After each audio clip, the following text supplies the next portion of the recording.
Good evening, folks, and welcome to the Atomic Salt Live Show. This is the show where we're going to discuss everything in the tabletop hobby world. I am your host, Wild Chevy, and as always, I'm joined by my buddy Casey. Casey, how have you been this week? Wait, what? Huh? Oh. Hi. Well, hello there. Welcome. Oh, it's been a good week. How's your week been? It's been a wild one. It's been a wild week for Wild Chevy. Well, let's talk about that. How's your week been, Wild Chevy? Let's talk about yours. You always seem to have interesting stories for us. Okay, so I swear she didn't. I asked her if she was 18, and you know this is live on the internet, so no. So, it's been a fairly busy week for me, right? So, I finished up the book from Black Library, No Fear. What is that one about? So that one is essentially, the box set Betrayal at Calth. It was the book that box set was based off of. Okay. It's the Ultramarines versus the Word Bearers. So essentially what happens is Horus has turned, and they've had kind of like the Estevan 5 drop massacre and everything happen. But because of the way everything works in 40K, it hasn't spread. The news hasn't spread to everyone. So Horus tells the Ultramarines that they're going to do a joint campaign against a big orc threat that's starting to rise, and they're going to be working jointly with the Word Bearers. And kind of the significance of this is the Ultramarines were the Legion used to censor the Word Bearers by the Emperor. When he found out how the Word Bearers were essentially converting people over to the idea that the Emperor was a god. And whereas the Ultramarines kind of moved on and said, this was a little bit of dirty business, but let's just all move along. The Word Bearers really never got over it. Oops. So, they talk about how it's not just about that. This is also like a sacrifice to chaos. But so you have almost the entirety of the Ultramarines gathered at this one planet called Calth, and the entirety of the Word Bearers. And the Word Bearers beat the crap out of the Ultramarines. Because the Ultramarines don't realize what's going on until, first they're like, oh, we're under attack. And then they're like, wait, no, the Word Bearers, this must have been some kind of accident because the Word Bearers are shooting at us. Then, no, the Word Bearers are doing this on purpose. And they just wreck this planet. They talk about how Baneblade tanks and Titans are falling out of the sky, because their orbital transports have gotten blown up, and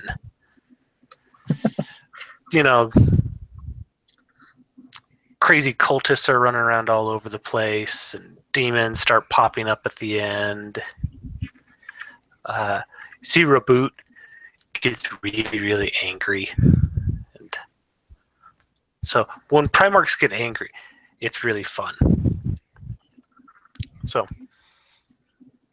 it's one of those ones where, and they kind of talk about what makes the Ultramarines different from all the rest of them. And they talk about how the Ultramarines are really like planners and tacticians, and how they're really analyzing everything before they go into it. Is kind of their whole gig. And Reboot he's essentially the logistician of all the Primarchs, of this whole planetary-wide mustering. He gets down on people for being, 30 seconds late, sort of thing. And it's a lot of fun. It's actually, I would say it's one of the top 3 or 4 books of the Black Library that I've read. So, very, very good. So, I'm a Horus Heresy junkie. One of these days I'll start playing the game, but for now I'm happy to read the books. Whenever I have a question like, Casey, what is this? I have no idea what this means. Please explain. Yep. Chief librarian of the podcast. Or we're not a podcast, of the show. There we go. So, what else have you been up to this week? Any hobby stuff? Yeah, so I've been painting on my Guild Ball stuff, or kind of repainting it a little bit. I had them about halfway done, but I was just kind of looking at the whole army. I'm like, you know, really, all I need to do is put some skin tones on there, throw some highlights on, and these things are good to go. And so they've been sitting for 6 months at this stage, and it's kind of embarrassing. So I'm going to try and start wrapping them up. I've got probably about 50% of the skin tones done on them, and I'll try and finish that up here in the next few days. Because, I mean, when it's only like 8 models or so, it's pretty easy to do. But I also got some purchases come in. So first one is from Death Ray Designs. I haven't even opened this up yet. You mind if I open this up live on the show? Sure. So, crack this bad boy open.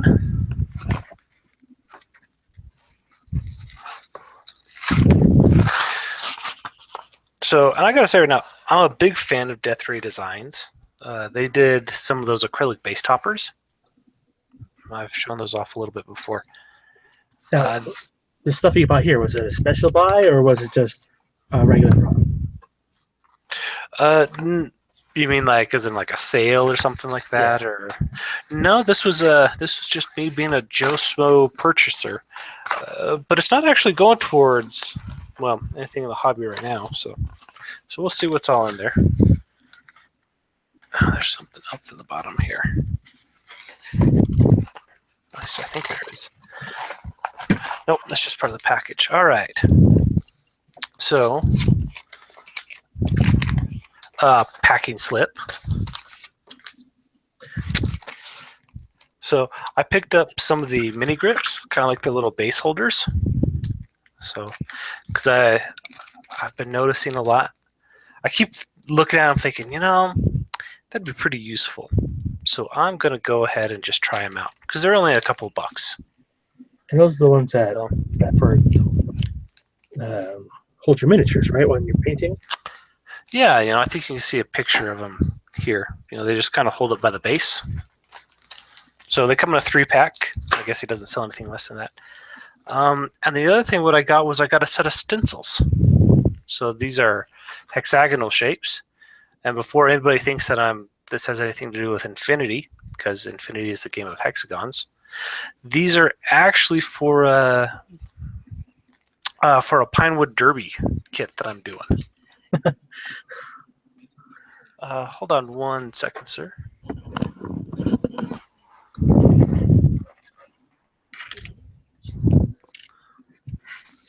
So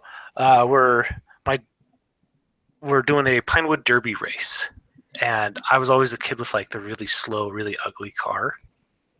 Because my dad was like, "Son, you're gonna build your own car." I'm like, "Yeah, great, Dad." And then I see like all the other cars that were built by the kid. But so now I'm doing it right. Now that I'm all grown up. So I think for the next 2 or 3 weeks, that's actually I won't be doing a whole lot of miniature stuff. It's mostly going to be me working on this car. So I've got the body of the car all cut out. I did kind of a pre-sand. I took a bunch of I know, guys, this is what you came to here for the show about. I actually took like a wall spackle and I worked it into pine because pine is actually a really soft wood, and it can be kind of hard to work with because it chips a lot. And so, you can spend basically weeks trying to sand out all these little chips, or you can just fill them in.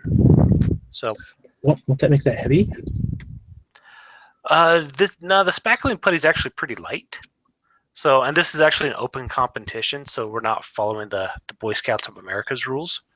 So if you want to put motors in them, or if you want to weight them, or do things to the wheels, you're more than welcome to. I have plans. You got to go out and buy a D4 rocket engine for model rocket. Okay, so the only two rules for it are no open flames and no CO2 cartridges, because we've had cars catch fire and also fly off the track. So, but I am looking into a pair of RC engines or RC motors and mounting the motors up to the wheels and doing like a direct motor to wheel transition. So these wheels are running at about 7,000 RPMs. You're gonna smoke the tires before the thing even gets off the block. Oh yeah, we were laughing. I was talking to the guy about what I'm thinking, and the guy's like, "Yeah, we actually had somebody who did a similar thing to you." And a Pinewood Derby car runs it in about 3 seconds per run. He was doing about quarter-second runs. I'm like, yeah, that sounds about what I'm looking for. So, but it's going to take a little bit of extra drilling and wiring and modification. So, And if you don't get it done right, you can always cry in the corner, just like little Casey did. yes, no, I'm proud to say, little Casey held it together, until he got home. Kind of till he got home to mom. Then mom said, "How'd you do?" Because and I was always do I would I would do well in just one race, so I would never make very last place. You could tell, Daddy Roberts was never really happy with that. So my younger brother, his cars all got made by dad and won and did really, really well. So anyways, I'm exercising some personal childhood demons. So the other thing I picked up, I used a store credit. All of the store credit is this. This is the official ITS tagline box. For the event, for the tagline special event box, right? Yeah. So how about we take a look at what's inside? I have opened this up, by the way, folks, so sorry. This isn't the first time. So first of all, we've got a whole bunch of acrylic stuff here. So I'll kind of go through that first. So we've got an acrylic camo token.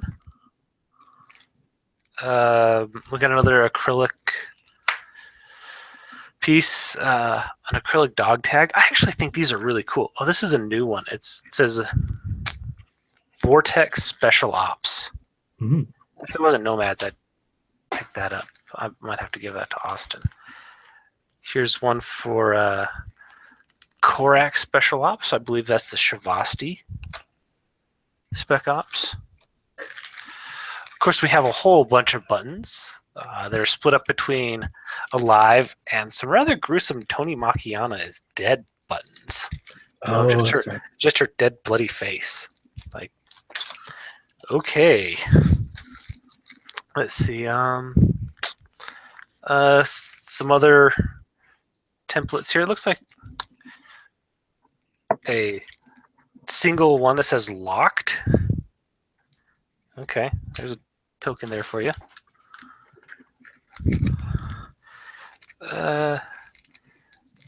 The Extreme Prejudice card.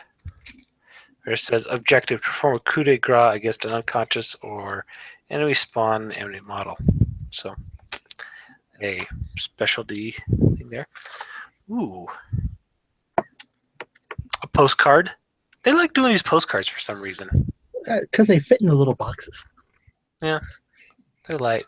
It says, "Let's dance. Kisses from Eduardo and Tony." So, what's turned into actually kind of one of my personal favorites is some patches. So we have a Caledonia patch, or it's like Ariadne Caledonia patch. And then a pair of specialty Tony Macchiana Eduardo patches. So I actually kind of like these. These look nice. Or did I say two? There's only one. Sorry, there's only one in here.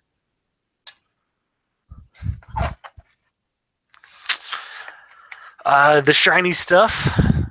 So we have the exclusive Tony Teak Belong, or Tony Macpiana Teak Belong tag. It's got the double swords, right? Yes, it is. Then we also have a Umbra Samaritan. And the gifts just keep on coming, folks. Like, there's actually a ton of stuff in this little box. To the point where I'm like, I could just keep all this myself. Well, So you did buy it, so I did buy it. It is my right. Camp Navajo scenery package. So I keep getting these, and I keep getting rid of them. Like, I'd have enough for a full table by now if I just held on to these things. why do you get rid of them? Well, I had one that came with the USARP pack, right? And then when I sold that off, they said I didn't need to throw it in, but I was like, whatever, I'm never going to use it. So Shiv Games has it. Then did I get one for Red Veil, or did I just tell you to keep that one? I think you got one for Red Veil. Yeah, so maybe there's one for Red Veil kicking around somewhere. So, but anyways, there's more of this. I might actually hold on to it now because that would go well with some of the other stuff I made. Anyways, yeah, for when you do your big event and I got to put together a table, that might be useful. ITS codes and like little other stuff. And then the ITS winners package. Ooh. This is a separate box unto itself. So that's the standard one, right? Yeah, just the standard one. So just in case anybody's wondering, we can open it up here real quick. And by anyone, I mean you. So we've got ITS tournament winner patch, along with a ITS tournament button. They do love their buttons. A Scarface button, and then Joe Scarface Turner himself. This is the specialty one where he says, look, Achilles, I can hold up a head too. You're not the only one. So yeah, so that's the winners pack, and I think me, you, and Austin are going to have a 3-way throwdown here next week, and we'll see who gets to take this little baby home. I know you've got your eye on it, don't you? Well, I own Scarface and Cordelia, so you'd like to. I'd like to win something this season. What are you talking about? Like gaming wise, this has not been a good week for me. Well, let's talk about it, huh? Wild Chevy, let's talk about it and hear how are you doing? Well, this week in the ITS League, we did Firefight, and Firefight's a very brutal mission. 16-inch deployment, pretty much kill everybody, kill specialists, kill LTs, kill more points. So general kill. And the guy I faced against, my dice just decided to hate me.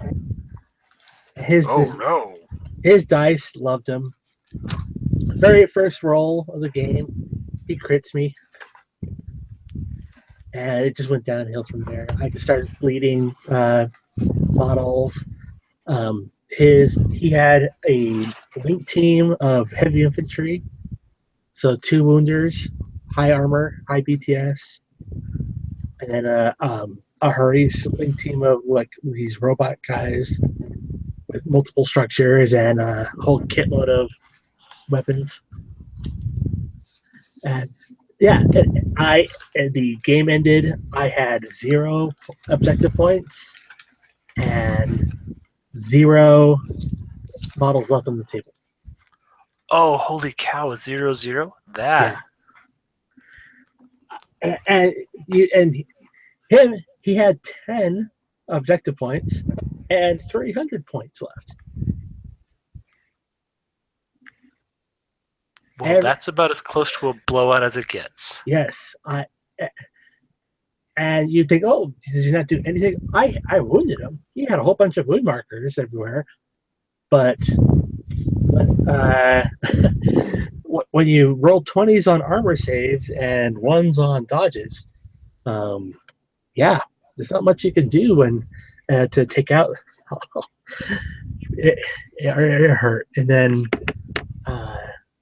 we did a limited insertion tournament this weekend, and yeah, I was like, my dice just did not love me.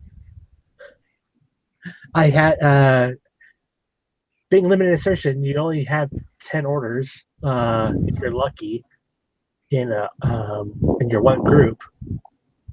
And I'm like, okay, I need to push the button on this. My guy, nobody's opposing him. He is in a safe zone. Nobody can get to him. He just has to walk over, push the button. He's whipped 13, and he fails 5 orders. Yeah. I'm just like, okay, let's take a day, regroup, and see what happens.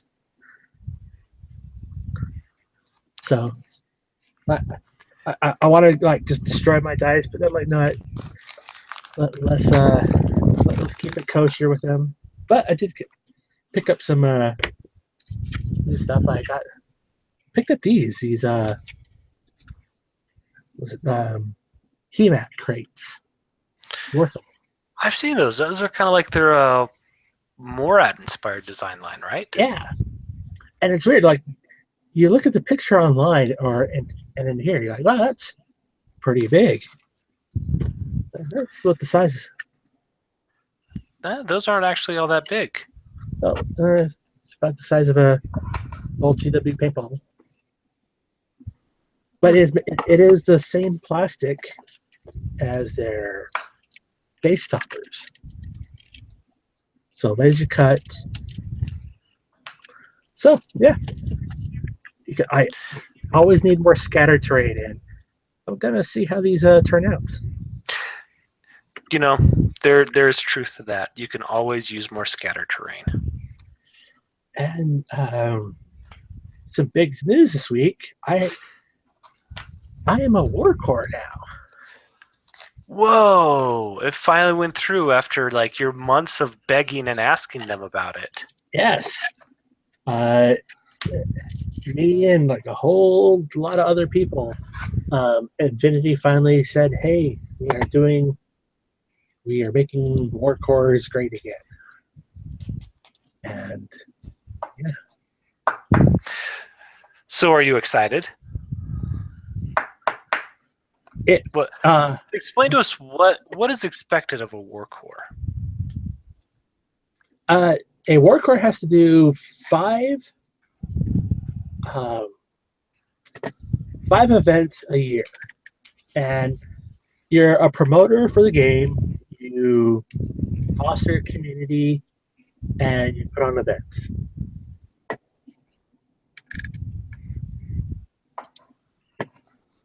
That's it? Yeah. That's a lot of stuff to do. I guess so. Doesn't sound too bad to me. Yeah. So I mean, we got up in our area here in Utah, we have 2 stores relatively close to each other that the community can play at. We have another one a little farther away that people have interest in. So it'll be great to get more people playing. And if we get a Utah event, we can say, yes, we are Utah. We are Utah. We are Utah. Yeah, so how many Warcores do we have in Utah now? 6. That's quite a few, man. Compared to when there was only one before.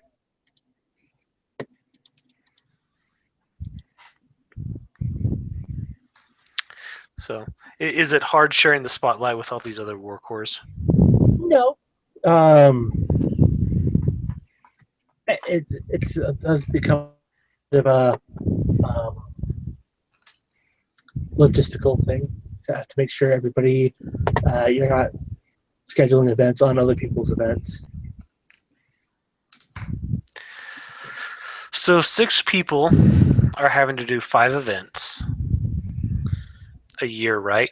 So Yes. 30 events in Utah. Okay. Well, but events are, you have Infinity boot camps. These are demonstration events. You have Tigerland, which is called Infinity Training Grounds. These are like local meetups. So the boot camps would be you go to the store, say, I am doing a demo day. Everybody comes to do it. Tigerlands are, hey, everybody, let's do our regular games. Let's do the regular events. And then you have Krugs, which are like a hobby events. And then you have ITS events, which are tournaments and leagues. Okay, so that could actually be fairly minimal involvement. So, but get enough people, the stores to grow in the community. You'll get people playing. That's the hope and dream. Utah is one of the big hotspots for Infinity in the United States. Yeah.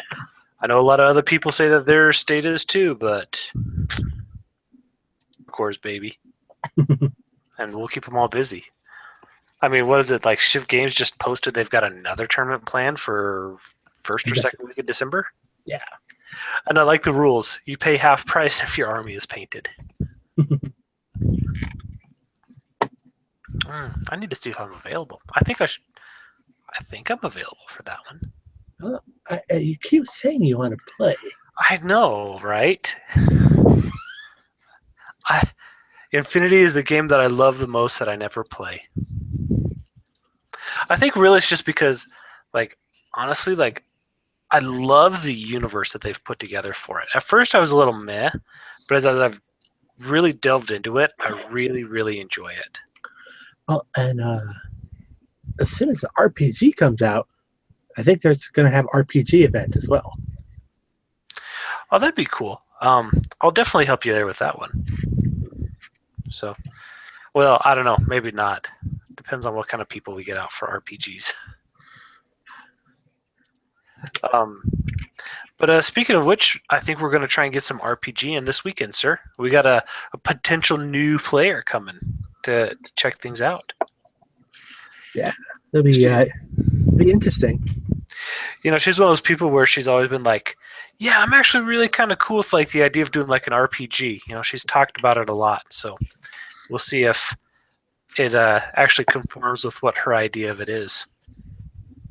So you and Austin need to be nice. No backstabbing. I believe our other person will have to be the nice person. Oh, come on. Well, actually, no, that's true. Natalie can get brutal. Yes. Depending on how the story goes, I mean, she might have got us into trouble. So, for you guys who haven't seen it, we can give you everybody kind of like a. Do you want to give them a recap of what you guys have gone through? Because I imagine as you, the player, you've seen it fairly differently than me as the GM. It starts out. It's like, hey, you guys don't know each other, but you're on this case now. You are in. You're agents of the O12, and you've been called into service. So, under odd circumstances, everybody meets together and like, hey, who is everybody here, and why are we here?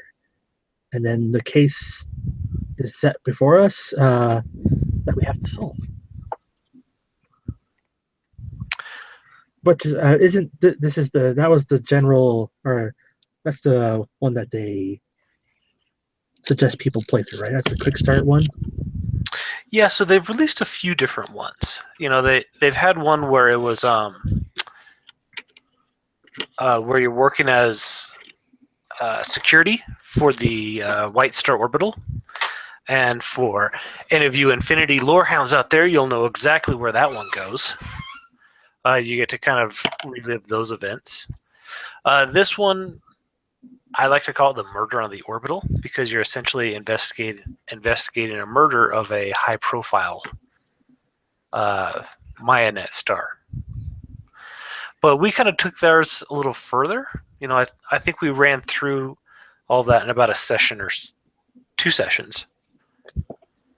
Maybe we could have done it in one, but I think that's the hard part about it. Oh, you're learning the system, and then you're learning just the momentum of everything. Yeah, and then we altered it slightly based on kind of what you guys were doing, and for you hardcore RPG people, this is nothing new, but I was just finding it amazing as you guys are coming up with like so much cooler ideas than what there initially was.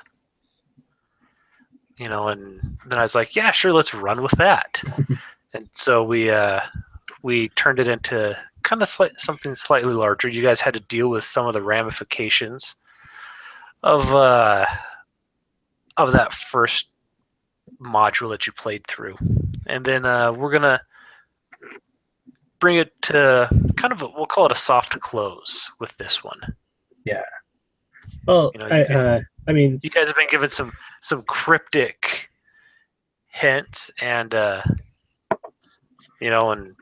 more or less have been told to shut down what's going on. So it's just little tiny breadcrumbs that take us where we need to go. Mm-hmm. It is interesting. I mean, we both are waiting for the official rules to come out. And that's while we're waiting on that, I've been coming up with kind of my own new campaign, kind of from the ground up, and it's coming together nicely. Like, it was one of those ones where, like, I had this idea, I'm like, wow, like they have just like one little throwaway line, and I just started looking at it, I'm like, that's really cool. And what if, like, I kind of had to sit on it for about a week or so, just kind of let it fester, and then all of a sudden, in the last day or so, I'm like, I need a pencil. I need a pencil right now. Give me something, anything to write on, because I'm going to forget this. And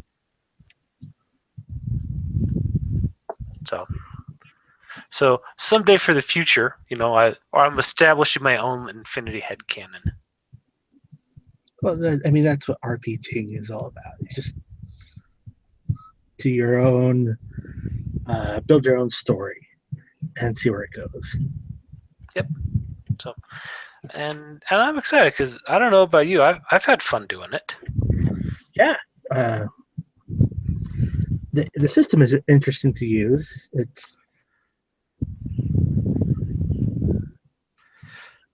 We haven't had a TPK yet, or anything close. So I haven't really been trying either. Well, I mean, players themselves can do it. This is true.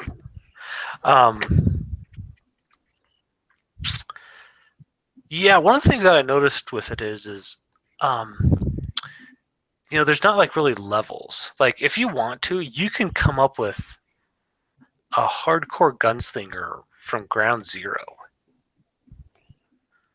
And it feels like your characters come out more or less in their in state. I don't feel like, and you can come up with some pretty powerful guns and some pretty powerful shooting characters right from the beginning. And so I don't think that the game is meant to be exclusively about combat. Well, that's all RPGs. RPGs, you don't have to. There's combat, but you don't have to always include it. Yeah. But and my theory is that I think it's meant to be a little bit more narrative. Like this one isn't so much about character growth. It's not like, hey, you increased a level and now all of a sudden all sorts of new avenues open to your character, Like I think it's more about your character running around doing cool stuff right from the beginning. Hmm.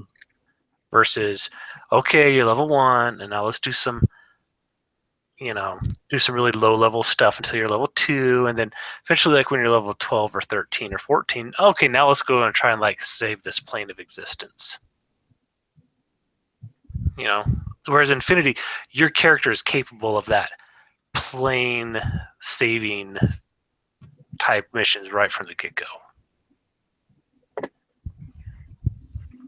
Don't worry, there are no planes that you will be saving. So. I say that because I've been listening to a lot of other podcasts to try and figure out this whole GM thing and how they do it. Well, Geek and Sundry has been putting out their Matt Mercer video, or not videos, of how to help be a GM, which I found pretty interesting. I found it very interesting. Some of it was like, well, duh.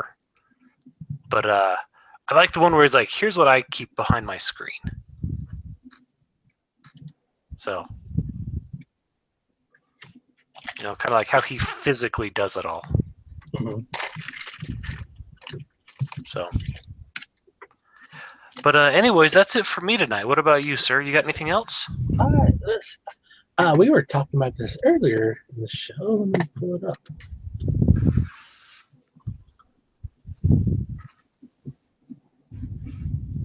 If it'll share.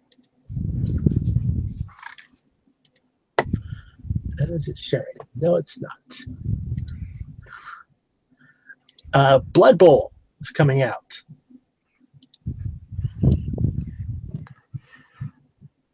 Yeah, are you excited for that? Let's see. Let me pull it up here. Yes, GW has Blood Bowl. Brand new. Hopefully it's a continued game, not just a one-off. I know they've done really well with their computer game, but we will see. Orcs, Humans, and Even are the first initial release, and from what rumor has it, that this will be out on Black Friday. Well, rumor has it is that Games Workshop is working on Sisters of Battle too. Yeah, because Sisters of Silence popped up in their Prospero book. More than that, there's been kind of some rumblings and teasings going on, but who knows? They've been teasing that forever. Yeah. I'm not really interested in it, mostly just because I already got Guild Ball, and it already kind of does that for me. Mm-hmm. So, and a bunch of British guys trying to understand American football and in a fantasy setting just doesn't click for me. But this has been a game that's been around for forever, and now they're bringing it back. So I'm interested to see how the miniatures look. I know they've got their videos up on their blog, so we'll see how those come out. Yeah, if anything else, it'll just be interesting to see how the community, who's kind of been sustaining the game on their own for the last decade or so, will receive this new version of it. Yeah. And then let's see what else. Here we go. If you haven't pre-ordered it, on how raw his book is coming out. I believe tomorrow is the last day to pre-order at some of the places. Yep, already done. Yeah, and he's selling off a lot of other the miniatures that he painted for the book. Yeah, or in his sketch ones. But yeah, I like that you're like, oh, he must have just stopped to take pictures of it while he was painting this. No, he just painted that one little part for it. Yeah. Or it was demos stuff for classes and all that. But we got new photos of the dire foes box. Yeah, and I guess as far as dire foes go, they're okay. I feel like I don't know. The Eugene guy has like this massive backpack on him, which looks a little funky. Mm-hmm. And then her pose, somebody just said it. It looks like she's about to pee on a fire hydrant, and that's all I can see now. Way to ruin it for the rest of us, Casey. That's what I'm here for, sir. What I'm here for. So yeah, Hakazam. So it goes well with the Operation Red Veil. We have Hakazam versus Eugene. What are these little bots called? Those are mad traps. So essentially, they work like a crazy koala, but instead of blowing somebody up, they immobilize them. Okay. And then we have the sexy little lady just sitting on some generic crates and HVT. Yep. I need me one of those. Yeah, well, especially if you're going to be playing in LVS or any ITS events. So, yeah, I think like overall they look nice, but I don't feel like they're the best that they've done that. That backpack on the Eugene guy just is crazy huge to the point where it's almost kind of comical. And I think that's a little bit. I think that's for all the Spec Ops. Because the Spec Ops can have a different loadout and everything. So it's like, all right, let's give this guy a very big backpack or a satchel and all that. So he's WYSIWYG in whatever way you can imagine. I'll disagree with you there a little bit. Like, I've got the Aleph Spec Ops, and she's kind of the usual. There's nothing unusual about her. Alis Kisan looks pretty much the same too. So, yeah, I think it's really just him looks weird. The gal there, she looks fine, but he just has like a massive backpack. So I can't remember if he has any special rules to go along with that, because he is a character, so he does have a unique profile. Unique profile, and I believe they can join certain link teams. So I think he has forward deployment. I can't remember if it's level 1 or level 2. But oh man, if he had level 2 and you pair with a Canren and just all those mad traps, oh, that'd be so much fun. I like the idea of locking down huge areas of the board. And, kind of the nice thing is,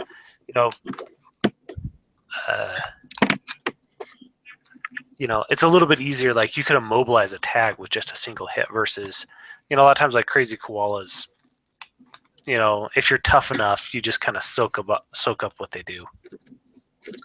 Yeah.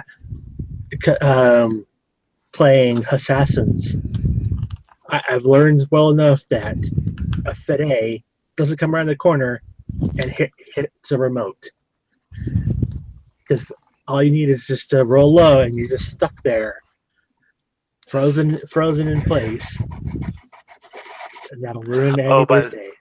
By the mad traps? Mad traps or electric pulse in general. So. But yeah, that's all I have for today.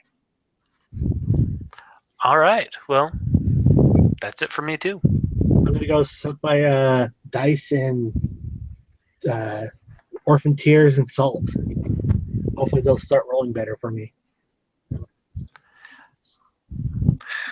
You say that, but the Tyrant will be back on top. We shall see. We shall see. All right, folks. That is it for us this week. If you enjoyed any part of this episode, put it down in the comments below. Let us know what you think. Casey, anything else? Well, just as always, if there's anything you'd like us to talk about or you'd like to share with us, send us an email at theatomicsalt@gmail.com. This has been the Atomic Salt, and infinity has blown our mind. Have a good night, folks. We'll see you next week.